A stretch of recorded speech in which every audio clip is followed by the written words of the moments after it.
Halo, selamat berjumpa kembali dengan Pak Teddy, teman-teman kelas 5. Hari ini kita akan mempelajari subtema yang ketiga. Kita akan menutup di tema keempat ini dengan bagaimana cara mencegah penyakit-penyakit pada alat-alat peredaran darah kita. Ya.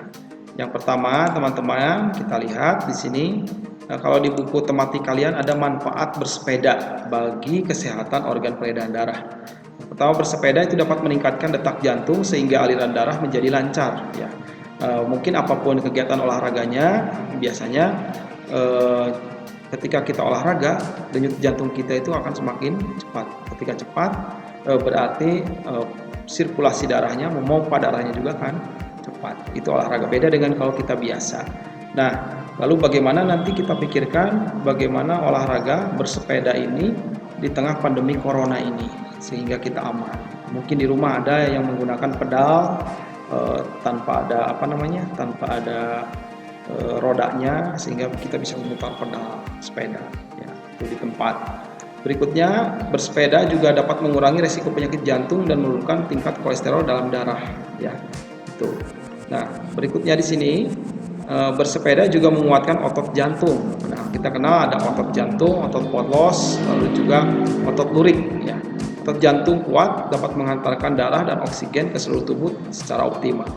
Yang ketiga, bersepeda dapat mengoptimalkan juga kinerja organ peredaran darah kita. Semakin baik kinerja organ peredaran darah, maka semakin rendah risiko terkena penyakit jantung, stroke, dan tekanan darah tinggi. Nah, berikutnya di sini cara mencegah gangguan kesehatan pada jantung dan pembuluh darah. Kita sudah belajar minggu yang lalu tentang hipertensi, hipotensi, dan jantung koroner. Nah, coba dibuka lagi. Ya, apa itu hipertensi, hipotensi, dan jantung koroner? Nah, di sini ternyata dapat dicegah dengan cara olahraga teratur, istirahat yang cukup, lalu juga mengkonsumsi makanan berserat seperti sayur dan buah-buahan. Ya, sebenarnya sederhana ya. Tuh. Berikutnya, di sini kita kenal minggu yang lalu tentang penyakit varises. Nah, varises dapat dicegah dengan cara melakukan pendinginan atau meluruskan kaki setelah berolahraga agar aliran darah kembali lancar. Juga kita jangan lupa juga ketika kita selama PJJ dari pagi, dari jam 8 sampai jam 11, jam 12, itu kita banyak yang ditekuk, apalagi yang di bawah, kakinya dilipat, duduknya sila. Nah, hati-hati ya, mungkin dalam waktu-waktu tertentu kamu berdiri, luruskan dulu kakinya, jangan sampai dari pagi sampai siang kakinya ditekuk terus ya. Itu. Berikutnya di sini bagaimana cara mencegah gangguan kesehatan pada darah. Yang kita kenal yang pertama yang kemarin anemia. Ternyata anemia bisa dicegah dengan mengkonsumsi makanan yang mengandung banyak zat besi. Yang mengandung zat besi pada sayur apa saja, pasti kalian tahu. Yang kedua, leukemia. Pencegahannya menerapkan pola hidup sehat. Ini pada leukemia. Lalu berikutnya, yang ketiga, demam berdarah. Nah, pencegahannya ini menjaga kebersihan lingkungan untuk membasmi sarang nyamuk. Ya. Yang keempat, untuk talasemia, ini gangguan ini tidak dapat dicegah karena merupakan penyakit keturunan. Tapi minimal di sini untuk talasemia itu bisa konsultasi dengan dokter sehingga mungkin apa-apa saja yang bisa minimal bisa dicegah. Ya, sedikitnya ada yang bisa dicegah.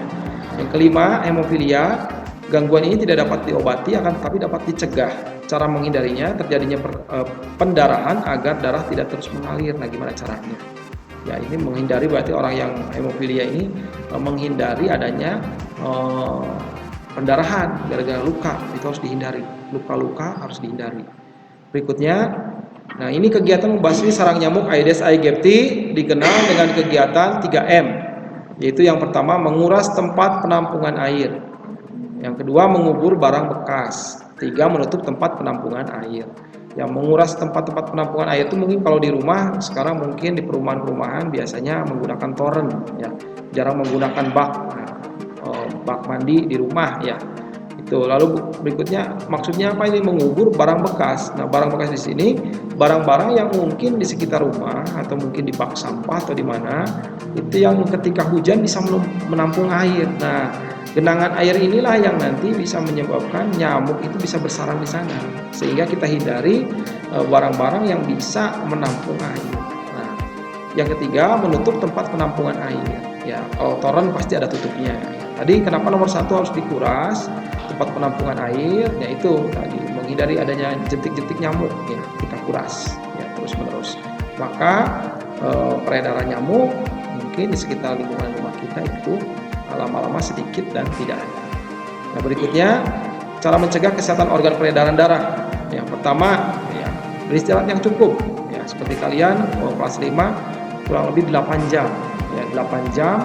Nah, tidurnya yang berkualitas, jangan sampai dibalik-balik. Ya, malamnya begadang sampai jam 12 sampai jam 1, siangnya tidur. Setelah PJJ tidur lama dari siang sampai sore. Nanti ketika sore ke malam hari begitu lagi. Nah, itu namanya kurang berkualitas juga. Ya, itu. Lalu berikutnya yang kedua, ini memilih makanan yang bergizi seimbang untuk dikonsumsi. Ya, di sini bergizi seimbang kita sudah pernah mengenal di sebelumnya, mungkin waktu di peringatan Hari Pangan Sedunia juga. Lalu di sini bergizi seimbang itu kita ingat bahwa zat-zat yang ada dalam makanan kita itu mulai dari karbohidrat, vitamin, ya, protein, mineral itu harus seimbang. Kadangkala kita mungkin pengen nasi saja dengan ayam. Nah, nasi kan karbohidrat, ayam protein. Nah, di mana sayurnya? Lalu di mana yang vitaminnya? Nah, ini yang menyebabkan seringkali kita kemungkinan juga lupa bahwa kita juga tubuh kita butuh vitamin. Berikutnya, yang ketiga, berolahraga secara teratur. Nah, kita jangan sampai melupakan olahraga, jangan mengandalkan hanya seminggu sekali. Tetapi kita juga di sini kalau bisa setiap hari, barang 5 sampai 10 menit sebelum PJJ, ketika bangun tidur, sebelum mandi kita lakukan peregangan biar otot-otot kita, karena mungkin selama pandemi ini kita kurang gerak, ya, hanya di rumah misalnya. Ketika PJJ juga duduk, nah kita minimal ada olahraga pagi. Lalu sore juga, ya, bisa dilakukan. Gimana caranya? Di rumah banyak sekali tutorial-tutorial dengan bantuan pendampingan orang tua. Nah, kamu bisa melaksanakan. Oke, ini saja dari Pak Teddy untuk menutup tema 4 ini. Nanti kita akan lanjutkan ulangan. Silakan kalian untuk bisa teliti dalam mengerjakan soal-soal ulangan. Oke, itu saja. Terima kasih.